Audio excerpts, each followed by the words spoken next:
Salut YouTube! Aujourd'hui on se retrouve dans une nouvelle vidéo pour parler de l'organisation de travail au CNED et on va voir ça tout de suite.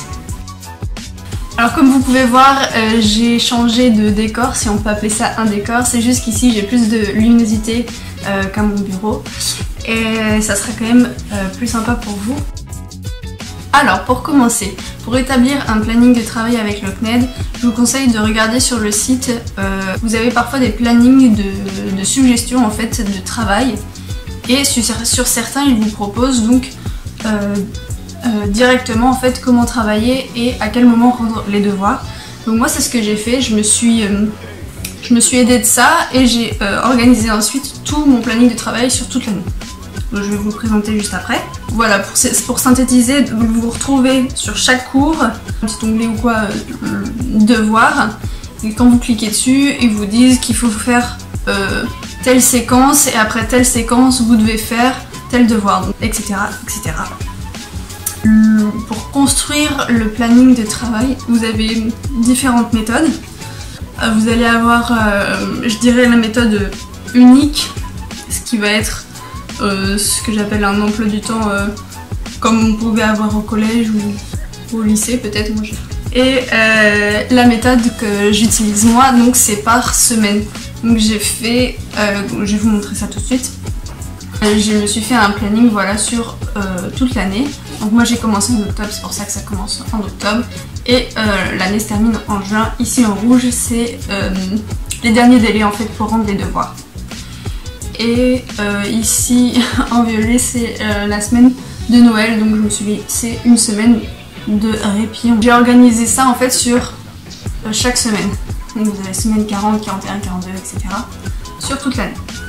J'ai fait cet emploi du temps par rapport à un emploi du temps qui était donné, je crois que c'était par l'économie ou par le droit, voilà, dans l'onglet devoirs, et il proposait un genre de planning comme ça, donc je l'ai adapté à moi, à mes besoins et à quand je commençais, parce que bien sûr il commençait pas en octobre. Hein. Ça me donnait au moins un ordre d'idée pour ces matières-là et j'ai ensuite arrangé les autres matières en fonction de ce que j'avais. Donc j'ai regardé bien sûr ce qu'il préconisait. Par exemple en français, il disait de faire le module 1 et le module 2 avant de faire le premier devoir. Mon deuxième module à la suite et mon devoir juste après. Voilà, ça me permet d'avoir les connaissances et de faire directement mon devoir. Après, vous êtes complètement libre de faire vos devoirs quand vous le souhaitez. Il n'y a pas d'obligation, il faut travailler sur toute l'année, logiquement. Donc ne faites pas vos devoirs tous en même temps. Essayez de les répartir de façon équilibrée, je veux dire. Là par exemple, vous voyez le bulletin semestriel se place en semaine 4 et 5 donc de janvier. Et j'ai fait en sorte de faire un premier voire un deuxième devoir dans chaque matière, je crois. Il faut juste voilà, alterner. Alors on vous donne pour chaque matière le nombre d'heures de formation sur les 2 ans. Donc vous savez que sur une année, vous devez faire tant d'heures de formation pour telle matière. Donc quand vous mettez vos heures de travail sur vos séquences, il y en a qui sont... Excusez-moi. Mia! Ici! Très bien. Assis. Ah, c'est gentil. Certaines matières, ils vous disent déjà combien de temps la séquence va durer. Mais dans d'autres, non.